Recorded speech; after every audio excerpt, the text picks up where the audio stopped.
What's going on, YouTube? This is your boy King Gabe again. And this is Queen Tina. And we are back again. Last time we were talking about the Splash movie involving a mermaid with Tom Hanks. And as mentioned, it came out before The Little Mermaid and sort of kind of has a little bit of resemblance of it, even though it came out before that movie. So the Disney one, by the way. So now, as one of Queen Tina's picks, we're going with the Disney Little Mermaid for this one there. And this is the version I grew up with when I was a child. I remember I had the VHS copy of The Little Mermaid. And I watched it like several times because it was my favorite movie of all time. And I could imagine myself as a mermaid. Yeah, I do. And now she is. There was one Halloween I always wanted to be a mermaid as a child, but I was able to dress up like a mermaid as an adult. Oh yeah, your gold, the gold one, the gold and black one. Matter of fact, she had got pictures of her with that on from Halloween. I think it was 09. I think it was. It's 2009. 2000, yeah, that's what I said, 2009. Yes. Yeah, and matter of fact, even wore it up to the state fair. Yeah. Yes. And that is had that and it lasted quite a while, but then it kind of wore over. I think just recently last year it sort of went on its last leg there. Yeah, the costume there. I think it was like before last year, or even. Before I put it this way, before the COVID. Yeah, it was definitely before the COVID. And the sequins are starting to fall off on its own. That leaves quite a bit of a mess. Yeah. So yeah, I put it this. I think it was like 2019. I think so. Yeah. It went about 10 years. Yeah. 10 years of it now. Yeah, but she got a lot of wear out of it in there. But it's there's definitely those of y'all that follow me on, or better yet, if you follow her on Facebook, she got picked on her page of it there. I did have on my old Facebook page, but then I had to get a new one. Something happened with my old Facebook account. I had to start off on Facebook. I'm back on there now, so but they are still on. But if you on Facebook, check out her page. You definitely see pictures of her in her mermaid costume there. It's under the name Christina Lee Johnson. Mm-hmm. And also, there's I think one of the videos of Bubblina preview pics has also, I think the second one ends with pictures of her in a mermaid costume.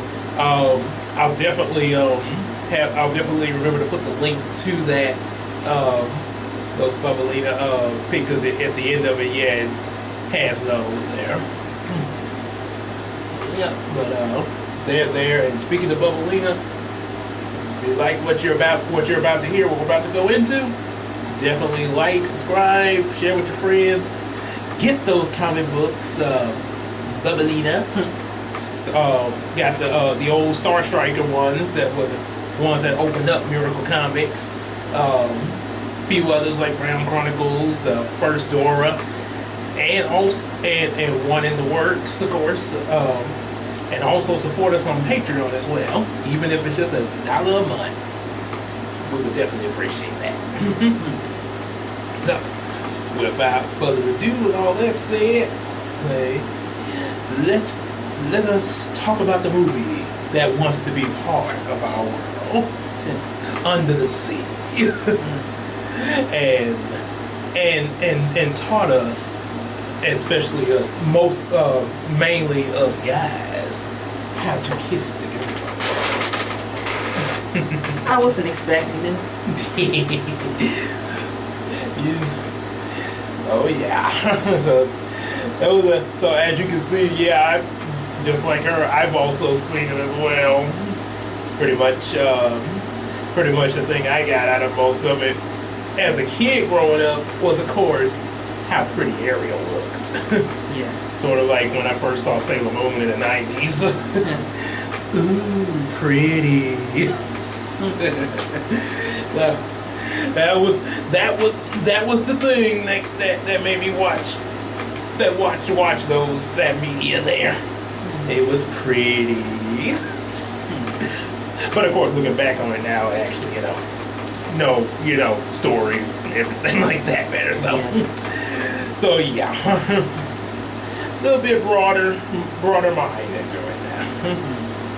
So, this movie starts off with some very beautiful artwork of the sea and Atlantis. Of course, there's that little funny bit, where they're saying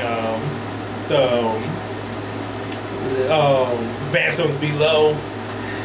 Yeah, we talk about mermaids are real and the little fish and all that. One thing I definitely which will probably be in another history video. My old Heroes of Dreams series, book number 8. This was before she started her own bowling. When she was in Heroes of Dreams, there was a image of the mermaids and stuff in Atlantis, similar to the Little Mermaid opening in the pictures in book 8 of Heroes of Dreams, as well as the undersea life.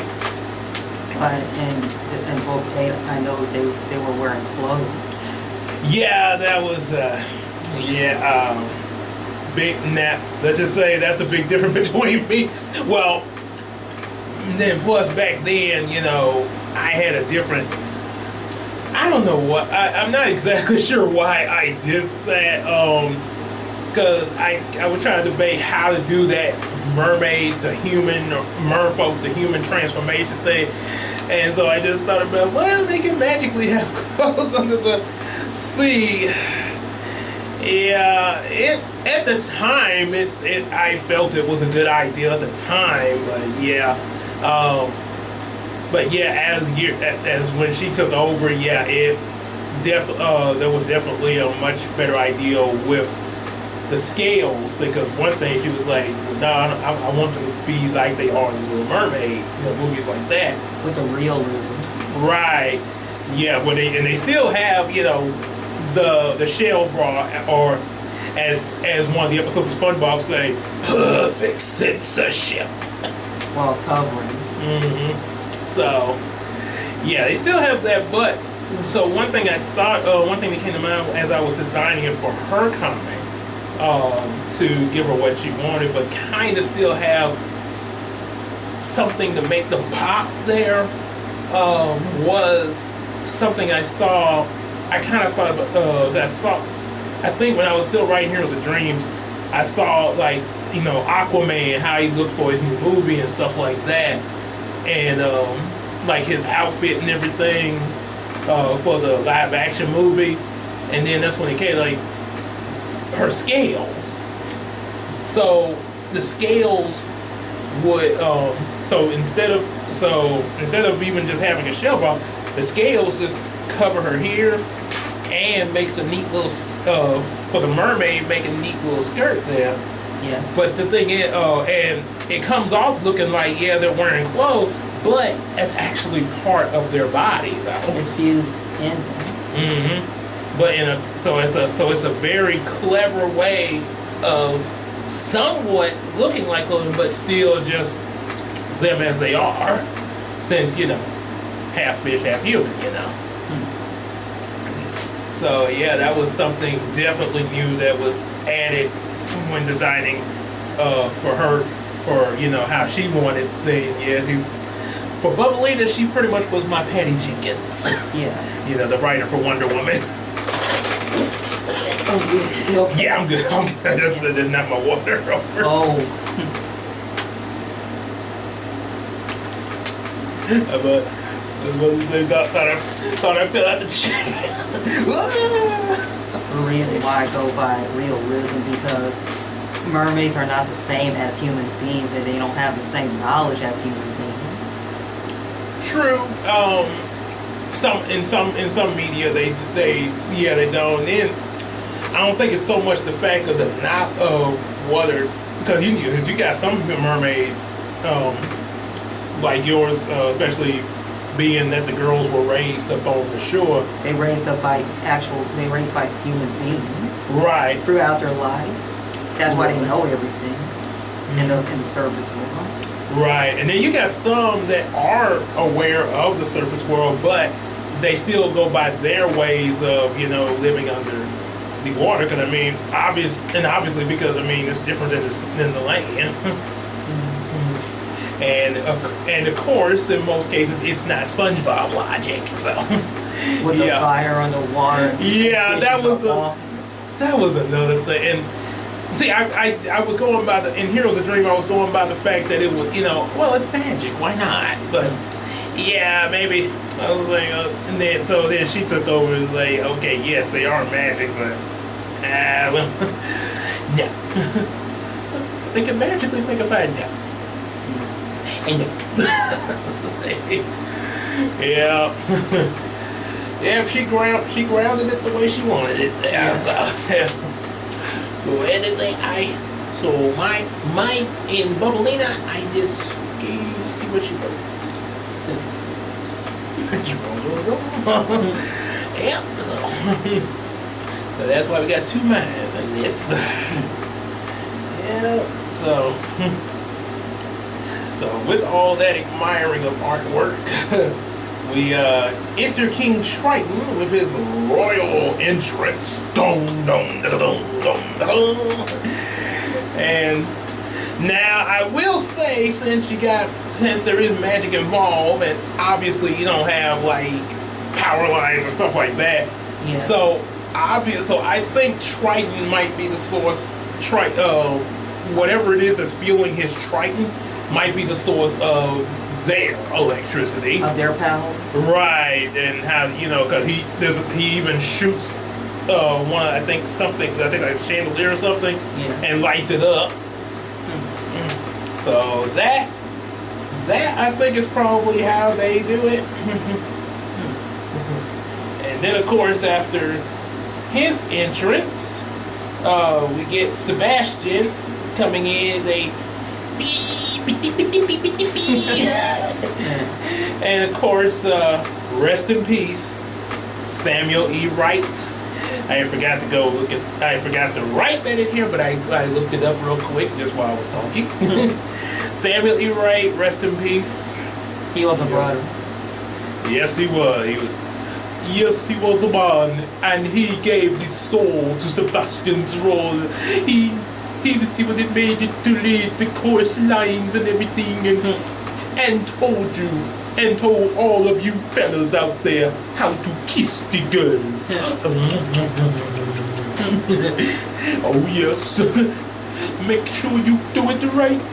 The true love's kiss. Yep. He will. He was a character there. Him and don't. And much he's up there with Robin Williams and Gilbert Godfrey right now, as well as other comedians who passed. Comedians, celebrities, yes, who passed. Yeah.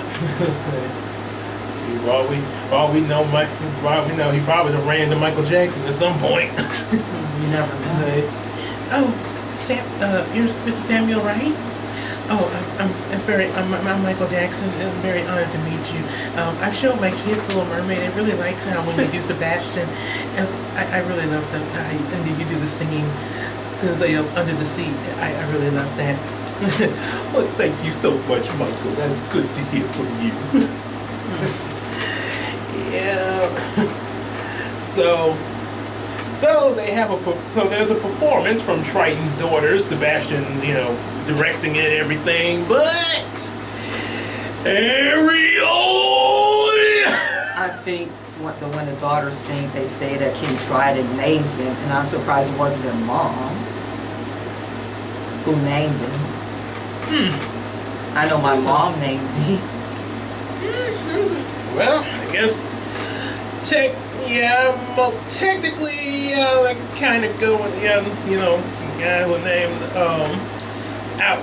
in families that have both parents, that usually would be the norm. But then again, every household got it all depends on who running households. So it is kind of surprising because her mom was there when all these girls were little. Yeah.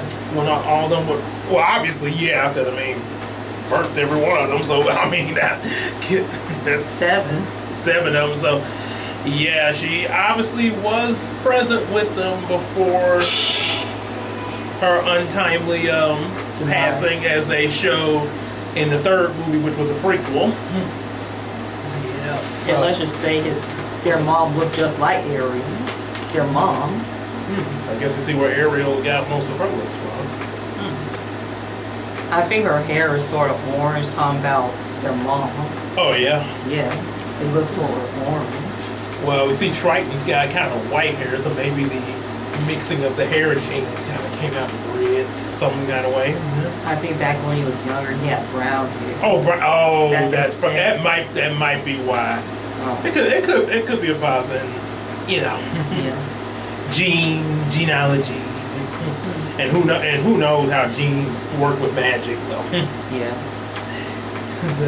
that's a whole nother topic. We'll have to leave that to you magical scientists out there.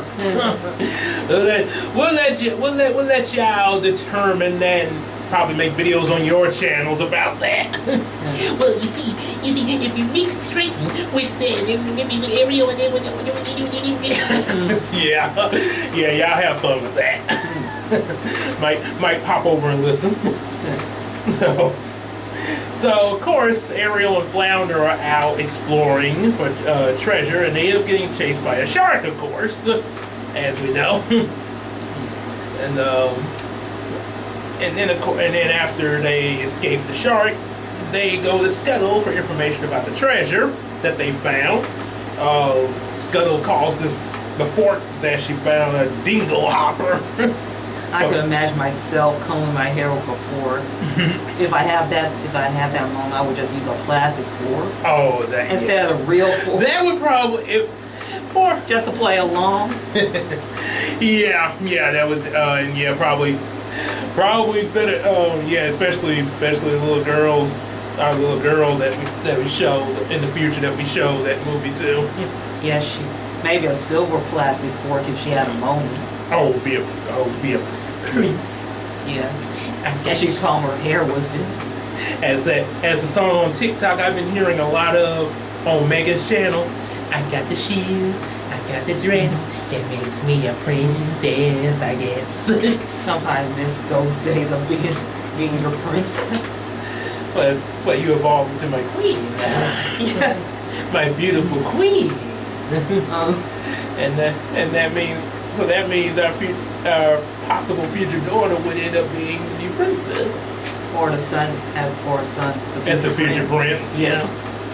Never. Again, we have to find out what the genes come out with. the genes, like to say nutty professor. So, he did. Then of course there. And now I'm going to tell you what's actually in the movie first. Then of course there is the pipe. We all know what that pipe really is for. Yes, smoking.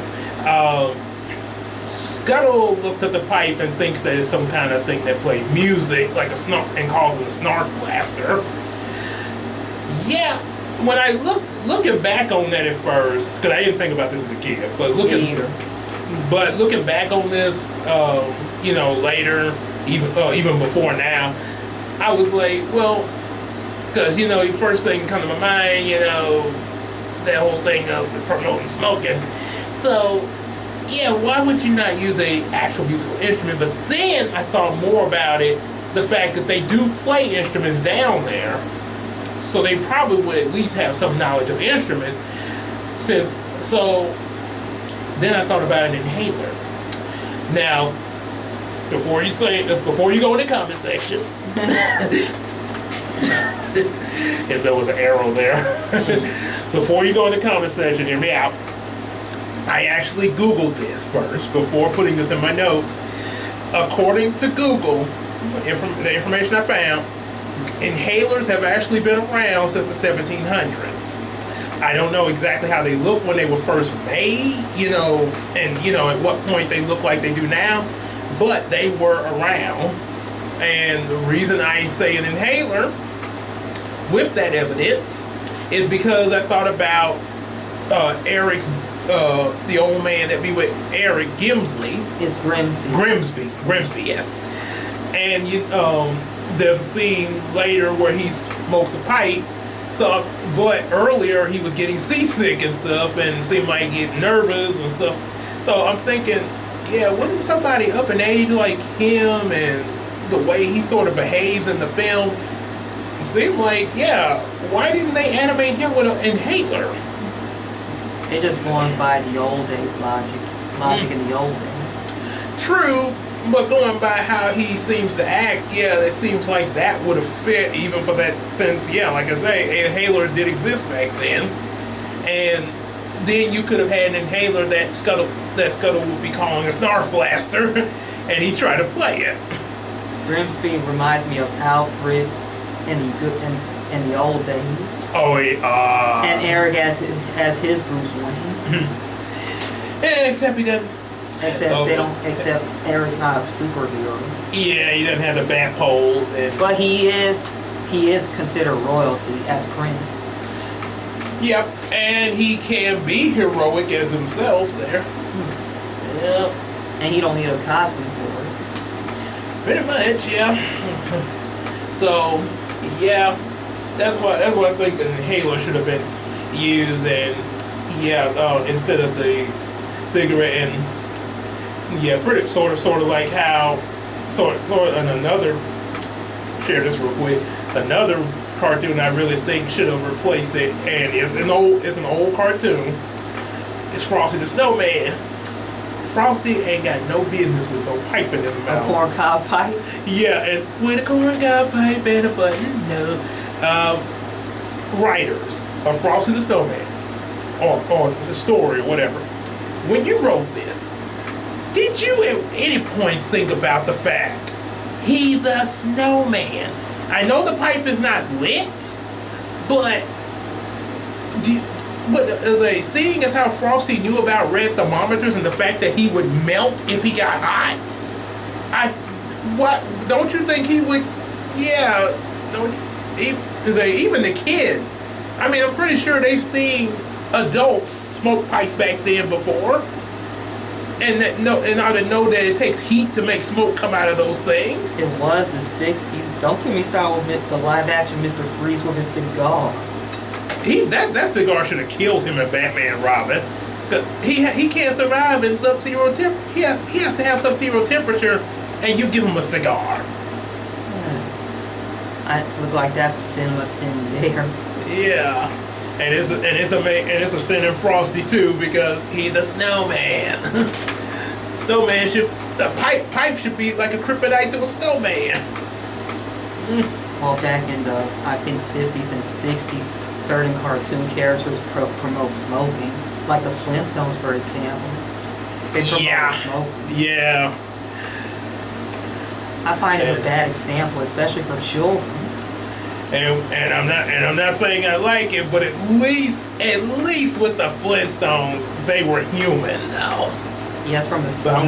But I'm not saying that's a good thing for them to promote smoking, but at least they were, just regular people. Yeah, from the Stone Age, but yeah, regular people, and not snowmen and Mr. Freeze.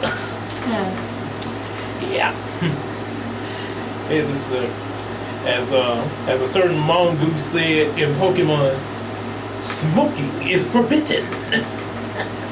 Thank God we live in an era that kids' cartoons don't promote smoking and drinking no more. Thank goodness.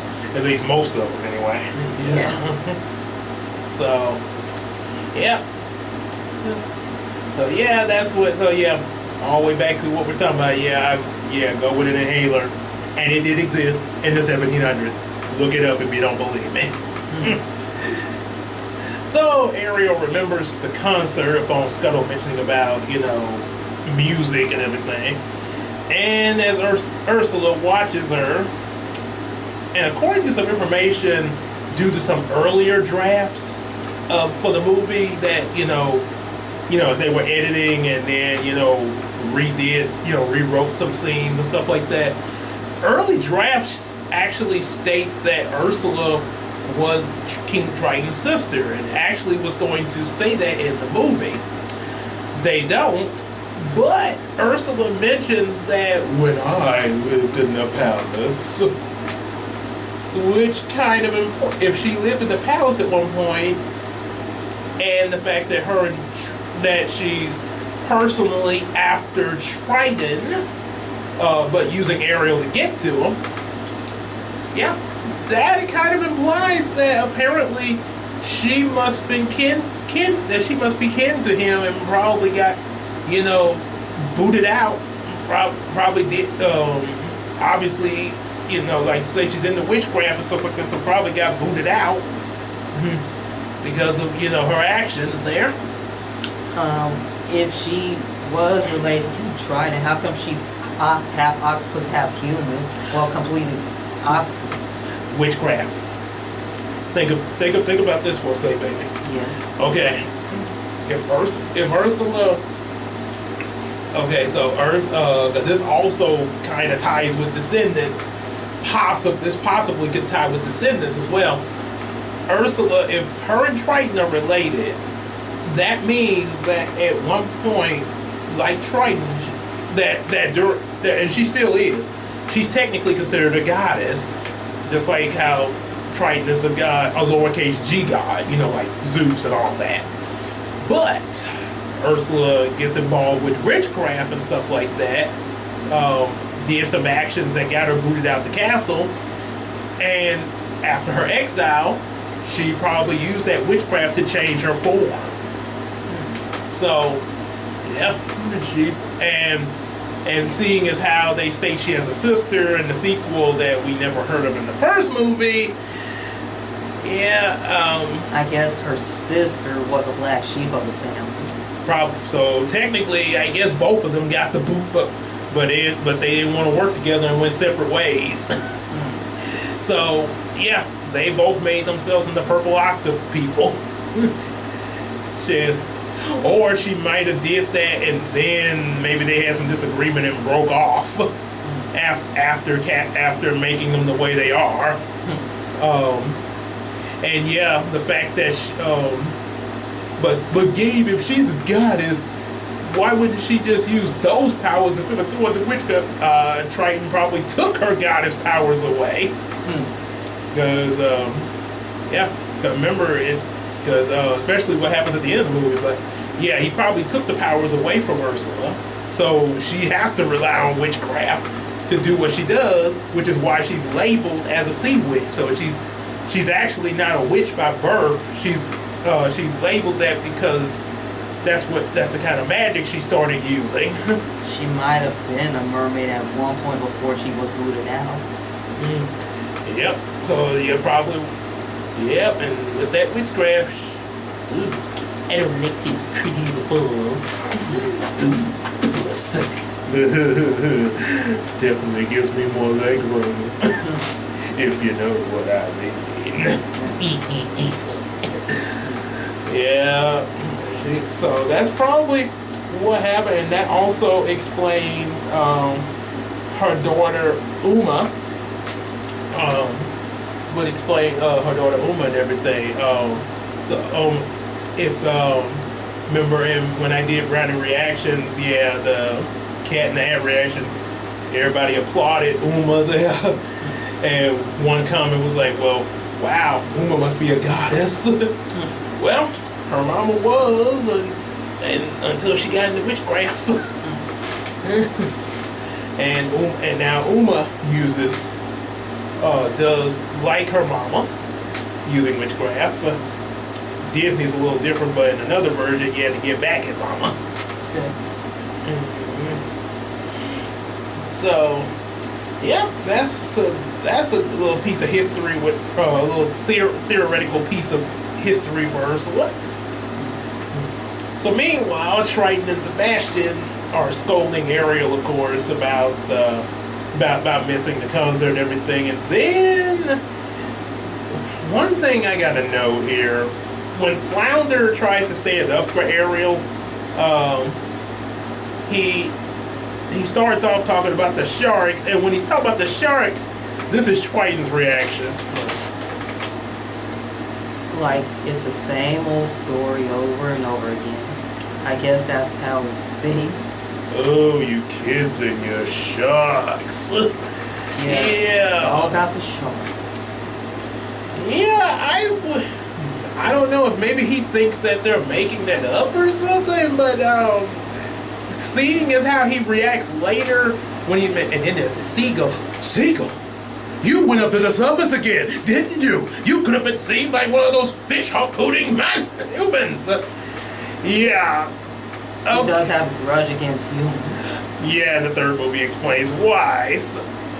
Which I get that much because of his grudge because of, what happened and how he feels about the surface world in general, but why would he? I think he should still have that same reaction with the shark. I mean, because you got danger right there in the ocean that tries to eat y'all. Them sharks are carnivores. They don't care. They eat anything, including human flesh. Yeah. Them sharks them sharks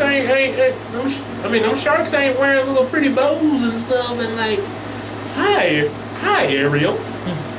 Or either like the sharks in Finding Nemo when he's like, fish are our friends. Fish are our friends. They are our friends. In the shipwreck they were in, did we see any bones, like skeletons? Talking about you talking about where she found the treasure? Yeah. Sometimes in the original story there were skeletons of sailors. Well, if it's a sunken ship, yeah, I would think that would make sense if they're. So maybe that was some of the sailors after so long, just past being underwater for so long. After the shipwreck. Yeah. So yeah, that's definitely possible. I mean, especially Storm hits the ship, and then especially what we see happen with Eric them later. Now they are fortunate to survive, but apparently these people weren't so fortunate. Talking about the original. Well, the ones you mentioned that was in the ship that she found the treasure. Yeah. Yeah. I know that's before Eric and his crew. Yeah. So yeah, that. Yeah, and so then of course after the scolding, Triton, wonders if he's being too hard on Ariel. Of course, Sebastian, no nonsense, Your Majesty. Why, if she were my daughter, I'd show it with none of this swimming around and everything. I really, if I don't know if they got all their casting together yet for them. They probably do, but if I was casting for a new Little Mermaid movie, like this live action that's supposed to come out at some point, I would cast the guy who plays Mr. Mosby from Zack and Cody as the new Sebastian. They kind of act. I think Mr. Mosby, the way he plays his character, kind of pull off Sebastian, and he is able to sing a little. Yeah. So then Sebastian's told to watch Ariel, which leads him to finding Ariel going to her treasures as she sings "Part of Your World." Okay. And yeah, boy, Sebastian's kind of mad about all the stuff that she's in there, the human stuff. And she has quite a collection of human stuff that she wishes she wants to be up in the surface world. part of your world. Which parts of this song is true? She gets that later.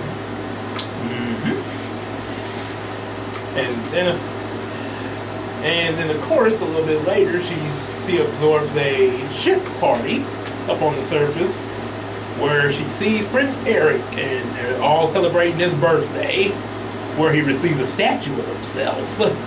I think they stated that Eric's 18. Oh, and okay. Ariel's 16. Oh, 2-year age, okay. Yes. Oh, that's not so bad. Well, it's the old days. That and I mean, 2 years apart, I don't think is really a big of an issue. I put it this way, especially if like say, back when I was in high school, one girl that I wanted to be my girlfriend, which didn't turn out that way, but I knew her mom knew me pretty well there. We grew up together with her and her brothers. So yeah, and it was the age difference of her being actually 2 years and a couple of months under me.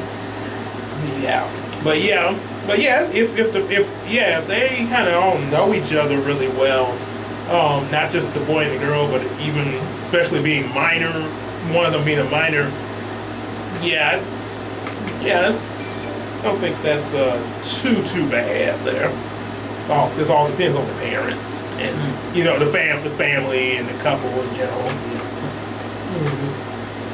As long as it ain't some 20-year-old trying to date a 17-year-old in Transformers: Age of Extinction with a Romeo and Juliet license. This piece of paper. This piece of paper was actually licensed to you to date my underage daughter. I think they were in Texas.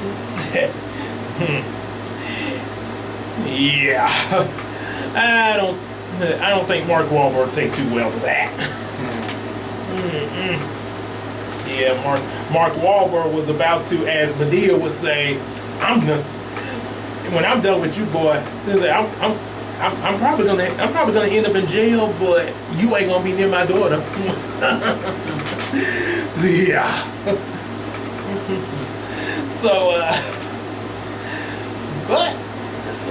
And one thing, was it Gimsley or Gimsby? Gimsby.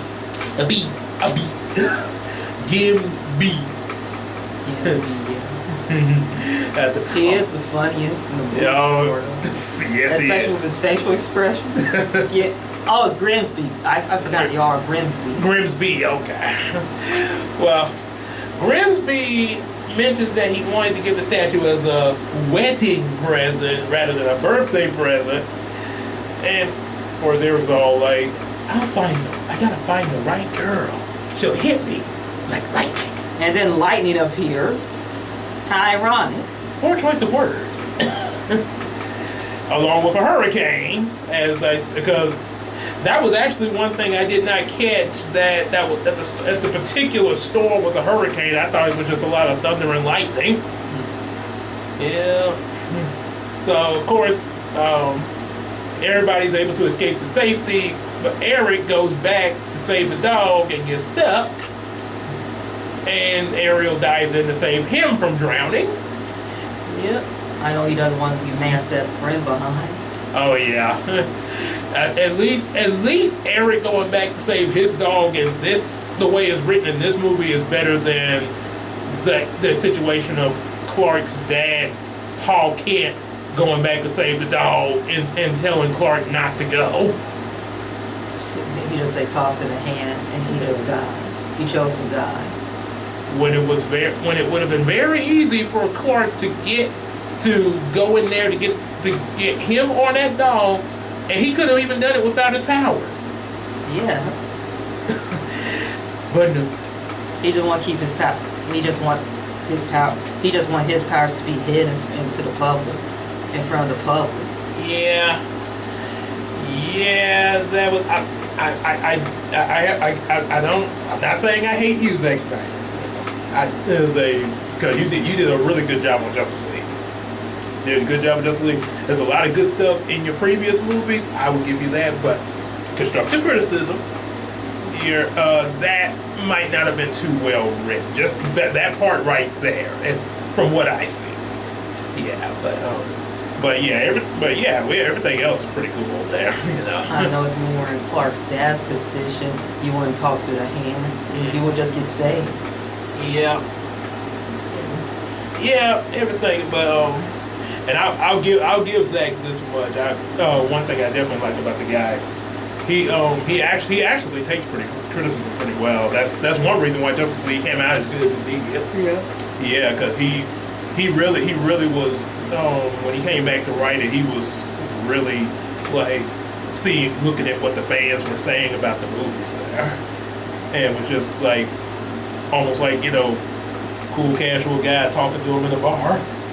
Accepting fan requests as well as accepting criticism, plus learning from his mistakes. Yep. And get a better movie. That's what makes Zack Snyder better than Michael Bay. at least for these kind of movies there. Yeah. And when it comes like movies for the like superhero stuff like that.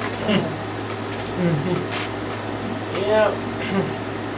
So of course Ariel, after saving Eric, Ariel sings until Eric wakes up and sees her in the light. It's almost like she's an angel from heaven. I remember you animated Bubblino like that. Yes, that scene with her and Chris there. Yes. Part of your world. And I think you've done that to me a few times. Oh. I would. When you were out of it? Hi. You're pretty. or the goofy. Oh, she's always pretty. Like Goofy's reaction to that lady in the Goofy movie in the dressing room.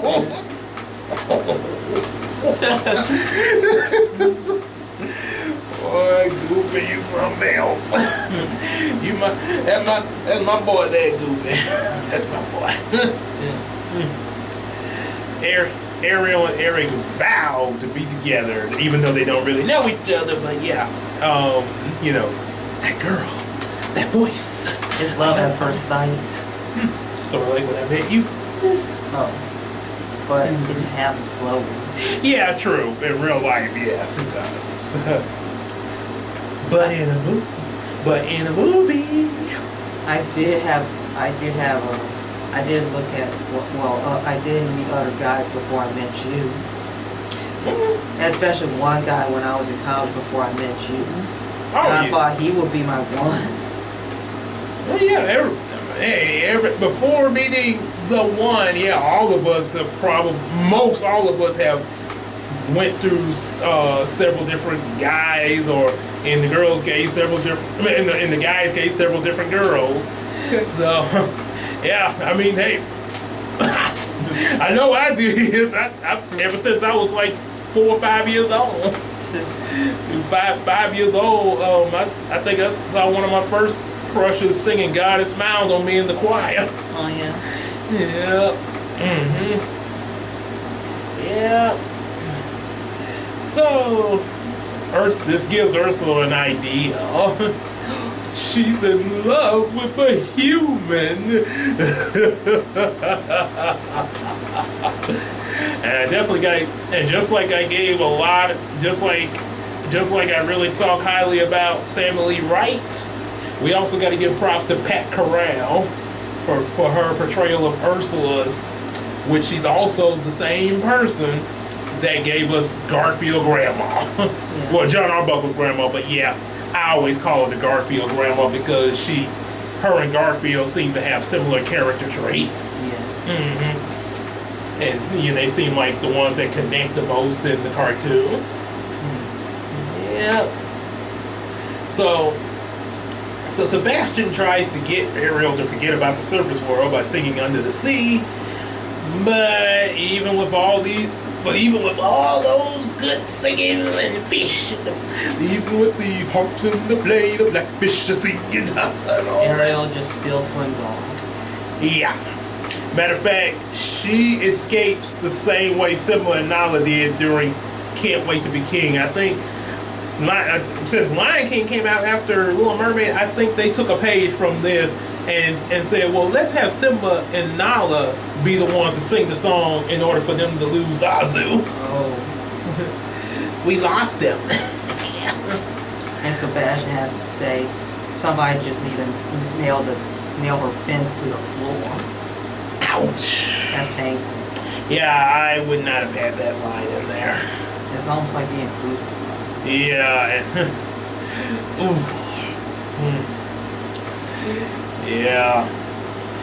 And then, of course, later Triton questioned Sebastian about Ariel's lovey-dovey behavior. Which, because, and Triton is, and actually Triton is actually, you know, just being all, it's kind of trying to mess with Sebastian a little bit. Like, Sebastian, you're keeping something from me. And I know Sebastian gets nervous easily. Yeah, and then considering what he had just came from earlier, yeah, so yeah, and at one point I thought it was Triton's fault at first, but no, Triton didn't know.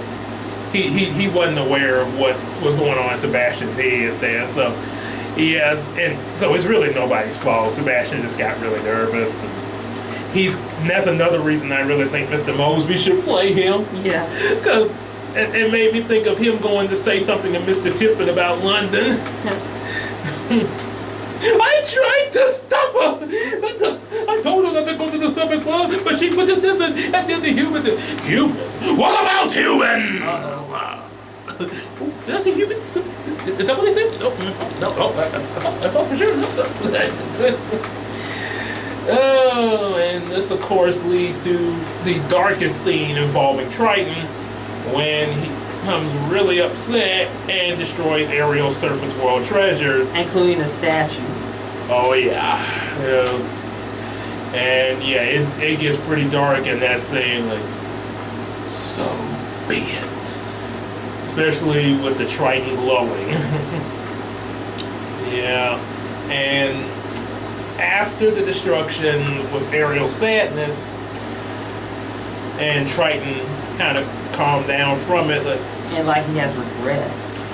Yeah, this is one of the reasons why, you know, you know how growing up your parents mentioned about, you know, it being somewhat difficult as a parent there. It hurts me more than it hurts you. Yeah, this is a prime example of it here. It's you see it, no verbal lines. It's just all in the expressions and the actions there. Yes, the emotion speaks for itself. Mm-hmm. And I mean, yeah, it's like just like how Sebastian was really nervous and not sure what he should have done in certain situations. Yeah, Triton is having moments like this as well. You know, at first he thinks he is doing the right thing, but then it's like, he sort of. I didn't put this in my note, but you know what just came to my mind right now? Yeah. He sort of makes me think of Mewtwo. Oh. But in a different way, and this is why I say it. There was one scene, Mewtwo Returns, where he was wondering if he was doing the right thing, keeping all his clone Pokemon safe on the island with him because he could protect them. But he was wondering if keeping them secluded there was really right and not allowing them, you know, the freedom to go out and explore the world. But you know, he wanted to protect them, but at the same time, he didn't want to make them feel like prisoners there. He got a choice between security and freedom. Mm-hmm. And that was that was a really major dilemma there. Why not choose both? I guess the only thing in that would be how he would do it there. So, yeah, this is what Triton is kind of battling with here, because, you know, he's had that negative experience with the humans, as explained in the prequel, third movie, later on that we find out. And before knowing about this, yeah, it's just, you know, a lot of us, yeah, automatically assume he had a bad experience with humans, obviously. So, yeah, considering that, yeah, it's like he wants his daughter to be free to explore, but at the same time, he doesn't want her to get hurt or, you know, captured or something like that. Or even killed. Yeah, so he's really caught in a crossfire there, in, you know, in an emotional crossfire. And like I mentioned before, even Sebastian's kind of nervous and confused at the moment. It's like, I didn't mean to tell. It was an accident. But of course, during this sadness, Flotsam and Jetsam come to Ariel and talk her into seeing Ursula during her emotional state. Yeah. And once they get there, during the song, "Poor Unfortunate Souls," she offers Ariel to make a deal to make her human for 3 days. Sorry about that. For 3 days in exchange for her voice. Yeah. And you got it. And she actually pretty. It's kind of the way she says it too. Like, I'm not asking much, just a token, merely a trifle. What I want from you is your voice. You got it. No talking, singing. And if she did, if Ariel did succeed to get her true love, she'll be a human forever. If not, she'll just be she'll just go back to a mermaid and be Ursula's slave. At least it's better than the original version. Right, which still is tragic. Yeah. Need I say more? Yeah, it's and even with the whole thing of Ursula's slave, yeah, it's still though, because then not to mention Ursula would use that to get something bigger, as we'll find out toward the end of the movie. However, though, another thing that you know, the way Ursula gets her voice out, you know, the whole magic. You know, she started doing the Babuka laryngitis, come to me. Yeah. But I tell you, but see, she's using magic. This is what the original Little Mermaid. Okay, she's a sea witch, but rather than magic, she literally cuts the mermaid's tongue. Ouch! I know that's really painful. So that means that even if she got the kiss from the prince in the original story, if she succeeded, her voice was not going to come back. She can't talk again. Because that tongue's not coming back. And I know she's coughing up blood after that happened. Oh. And when she got her legs, the original version felt like she's walking on nails and anything that's sharp. Oof. Yes. Look, I'm not saying that, oh, I hate dark stories. I mean, yeah, there could be some. I mean, because look, I watched Pinocchio. Even Disney's Pinocchio was pretty dark, and I've seen non-Disney Pinocchios that were, I mean, pretty twisted, as well as also some of my favorite stuff like Digimon Tamers. Yeah. But my thing is, yeah, it's one thing to be dark because, you know, maybe this is how it is for this story, but it's another when it's like, okay, really, huh? And a lot worse, if she doesn't succeed, she will just turn into sea foam. That means instant death for her in the original. Yeah, really, that's the. Ooh boy. This is the one version I want to read to my kid. I don't want to give them nightmares. Yeah, I mean I understand, you know, the whole point that you're trying to, you know, okay, just say, you know, like previous girls that I've had a crush on before Christina. Yeah. And all of a sudden, just say we got in a deep relation, all of a sudden, like, it don't work out. Yeah. Okay. That's a life lesson, you know. Maybe you're not always going to get the girl, or the girl's not always going to get the guy. I mean, that's realistic. It's sad, but it's realistic. But I would not want to be like Oh no, I've been dumped. Ah, I'm dirty the sea foam. Or if you're human, you're just into dust. Or either dust, or either have the thought that, oh no, I'm gonna die somehow. Or think, or being suicidal because you just broke up. You got broken up by somebody. Yeah, like I say, having realism is nothing wrong with some realism, but yeah, you know, like they say about wife and kids, but you're going overboard. Yes. I think the original writer of The Little Mermaid never had a wife or children, no lover. Yeah, and he just lived alone and died alone. I feel like if he was gonna, and if I was in that position, and you know, I was wanting to express that type of feeling, I probably would not use magical beings like mermaids to express that. It would just be just a drama. Yeah. Just an actual drama, you know, something like on the left, like, you know, what you see in a soap opera or something like that. And in the original, they say that mermaids don't have souls. That's a load of baloney, because they're magical beings that are part human. Why would they not have souls? They're not vampires. At least in my series, I treat my characters like everybody else. Like in the real world, I treat them like everybody else. Which that's what makes Bubblina's series a lot better there. Yes. As well as this version of the Little Mermaid better. Yeah. And also Splash. Yes. Yeah, Splash is also good because they still, she still was treated like an actual person. Yeah. So seeing as how Ursula makes deals in this movie, another theory relating to Descendants is, you know, a lot of the Descendants you just saw, like, okay, this is the son of Jafar, or this is the daughter Mouse, the daughter of Maleficent, but not all of them. Some of them you didn't see the other parent. Well, for Uma, since her mama was Ursula, I think the father was Dr. Facilier from Princess and the Frog. Are you ready? Are you ready? Don't believe me on that?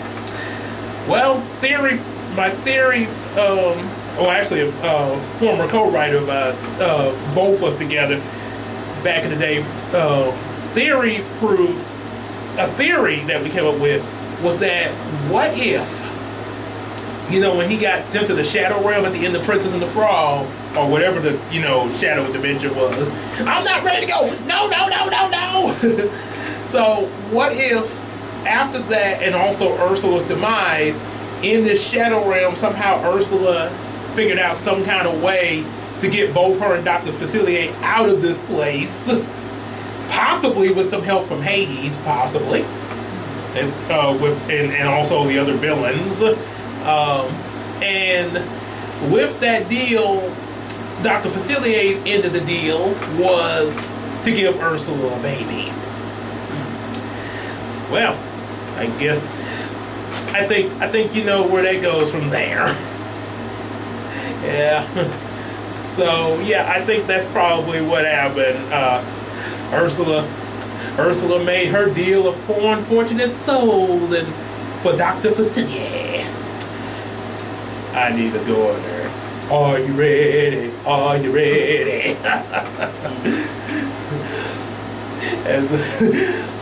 Give me strength. So, anywho, not gonna go farther than that.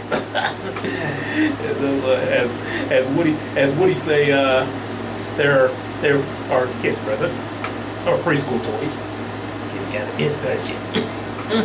Or anybody else would say, get to the point. So, after becoming human, of course, Eric finds Ariel and takes her to the castle. And another dark twist that actually is logical for the movie. Sebastian's PTSD from seeing other crabs and seafood cooked by this very psychotic chef. Oof. It's like he has a grudge against sea creatures. That's why he kills them and cooks them. Yeah, and even I tell you, just the fact that Sebastian sees this would have probably been, or really would have just been dark enough as it is. But they felt it was. They had to make a funny singing chef. Yeah, I think that come off as more dark than funny. Especially when you see Sebastian's reaction to all that. Yeah. And of course I already explained about Gimsley with the inhaler thing, yeah.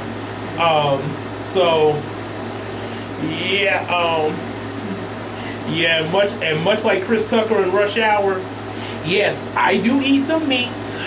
Fish from Long John Silver, I eat chicken, I eat turkey and pigs and cows. But I do not want to see the process. No, nobody does. Don't do it in front of me. Just, I'll wait in there until it's done. Honestly, nobody does. Don't get me started with the vegetarians and vegans. Oh. They'll be mad. Yeah, it's like a... that they want to protest, like they already doing now.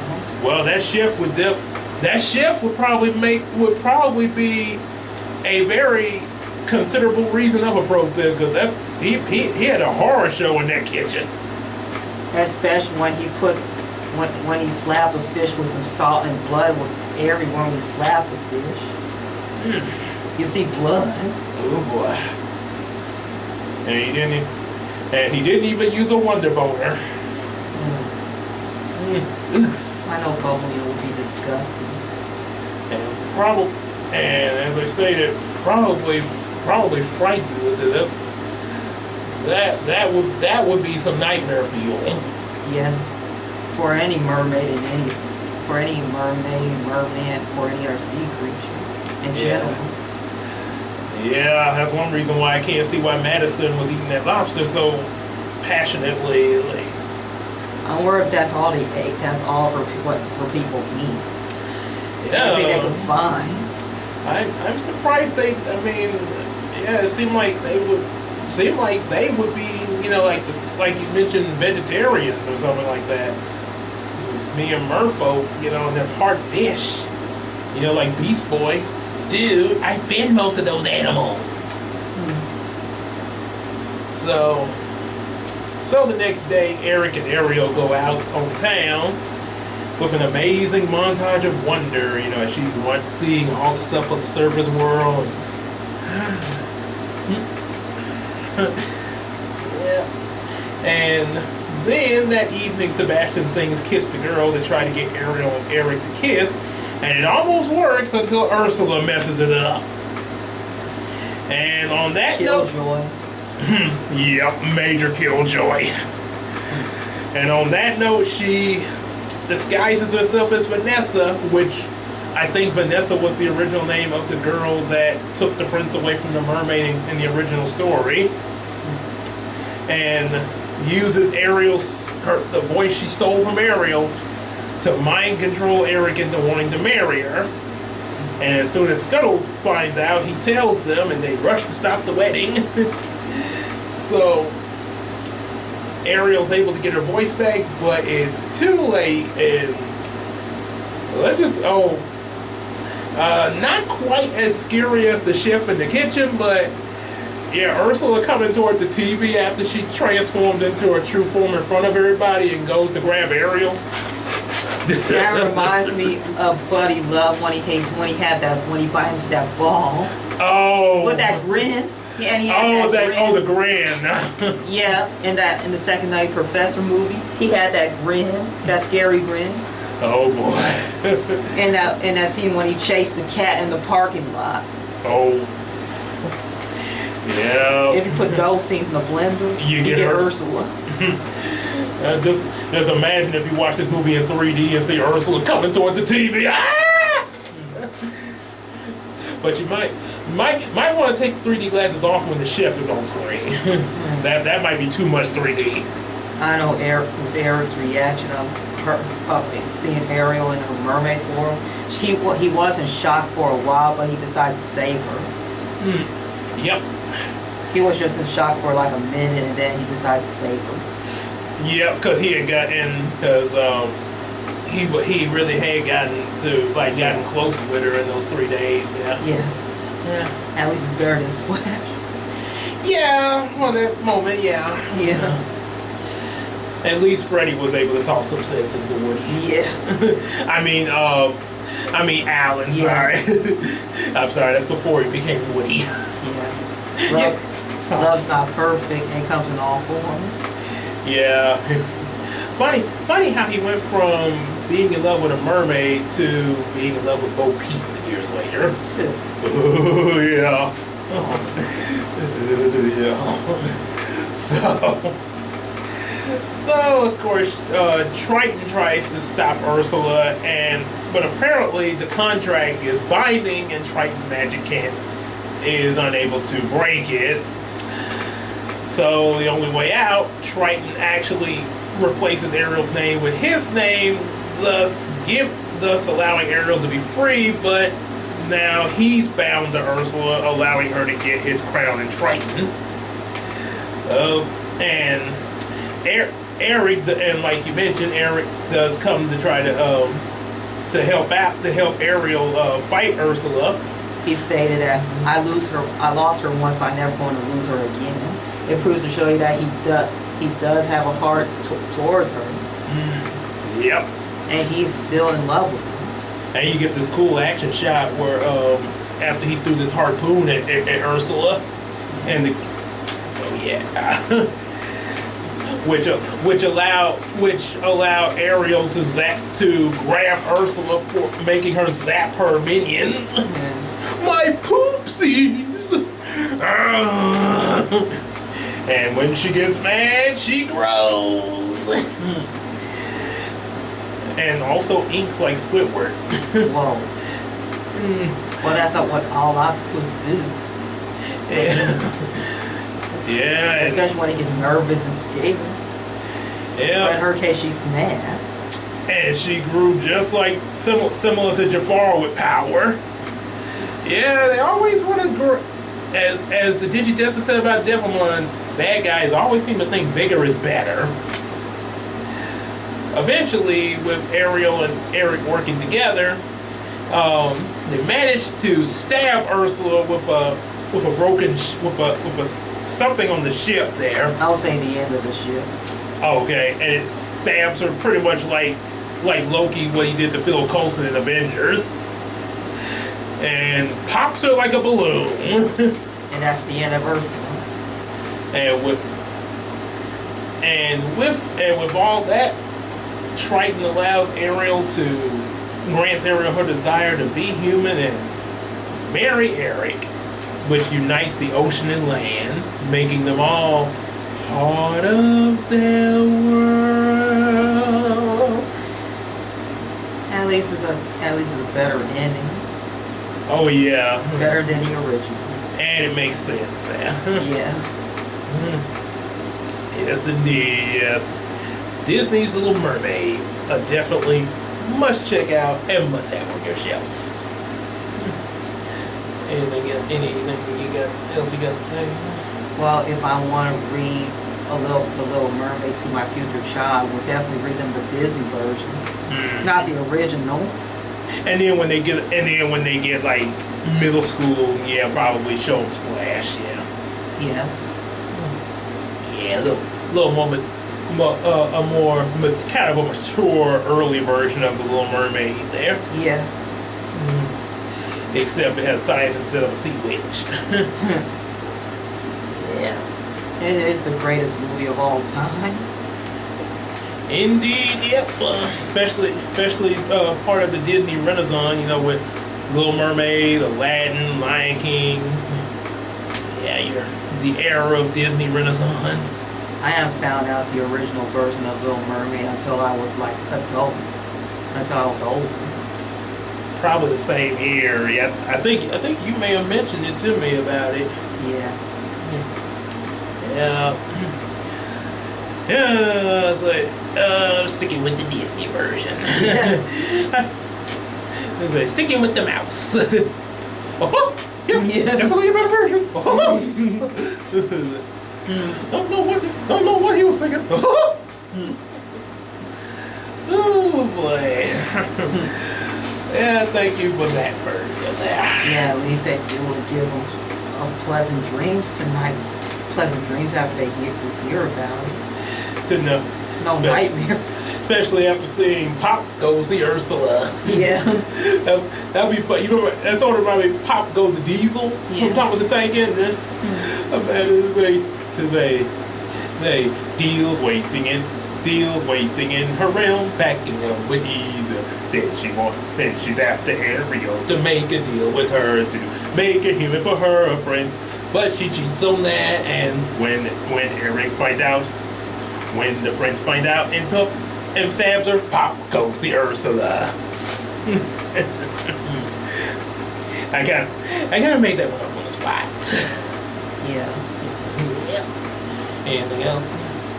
The movie's good, but I only have one nitpick, and that nitpick is it would have been nice if Ariel would stay with Ariel longer during her 3-day sentence. Oh, like, give her yes. more than 3 days, like a month or 2.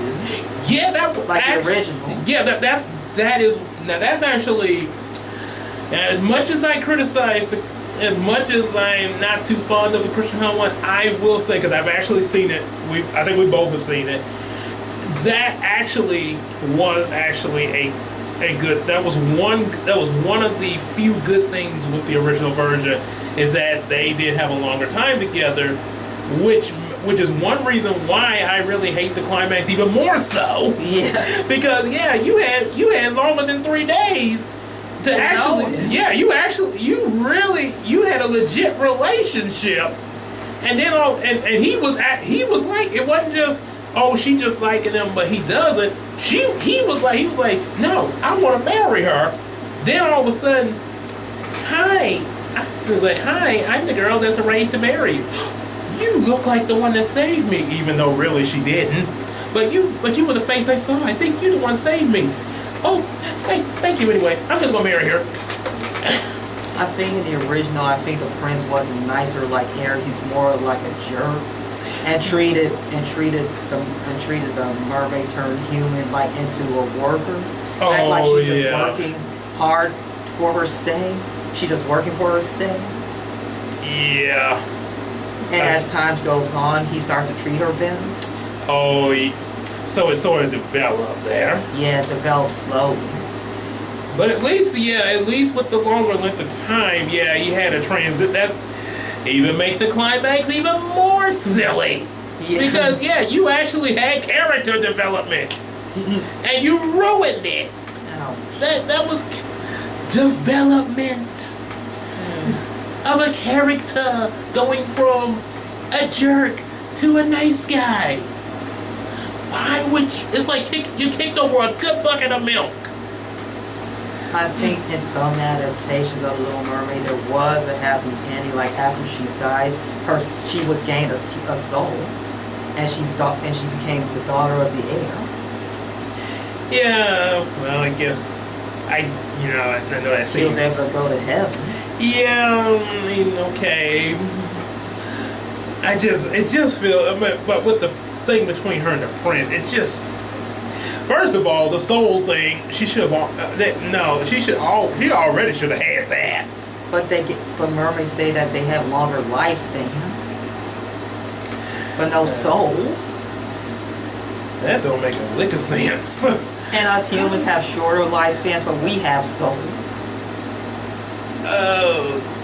Again, that don't make a lick of sense, because now I just thought about the Asgardians. Yeah. And Zeus and all his folks in Mount Olympus, they got souls. I know they're fictional, yes, but in their universe, they got souls. Thor and Odin's son. Remember in the second Thor movie, Loki, Odin stated, "We are not gods. We live and die as humans do," give or take about 300 or 400 years. They could die anytime.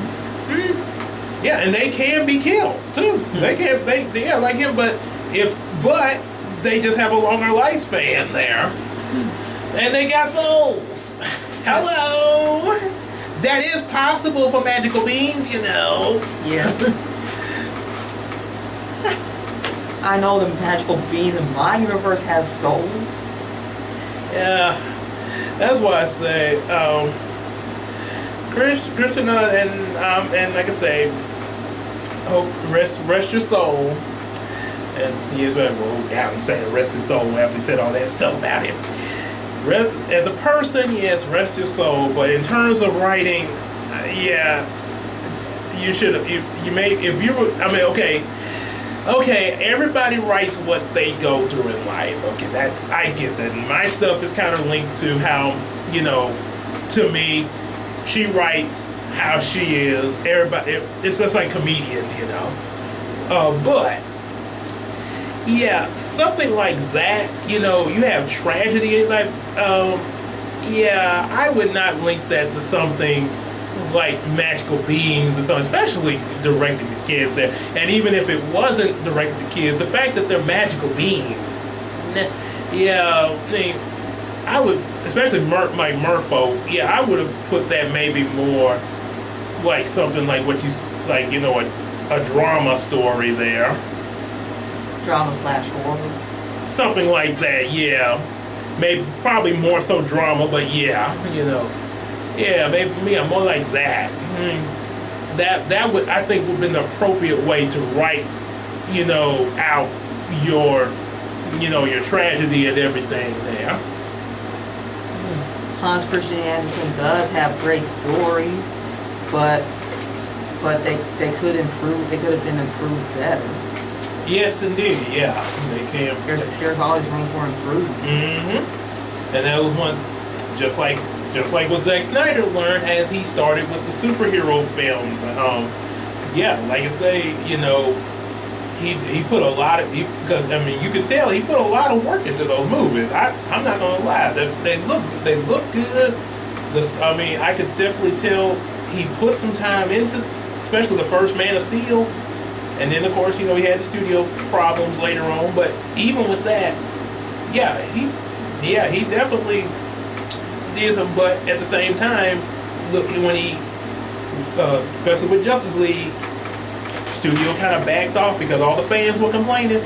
This allowed Zack, okay, no pressure, nobody breathing down my neck. Let me think.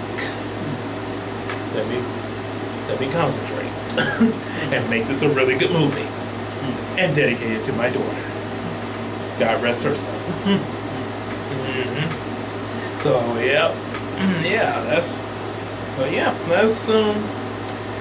but overall with the Disney version of Little Mermaid, definitely check that out.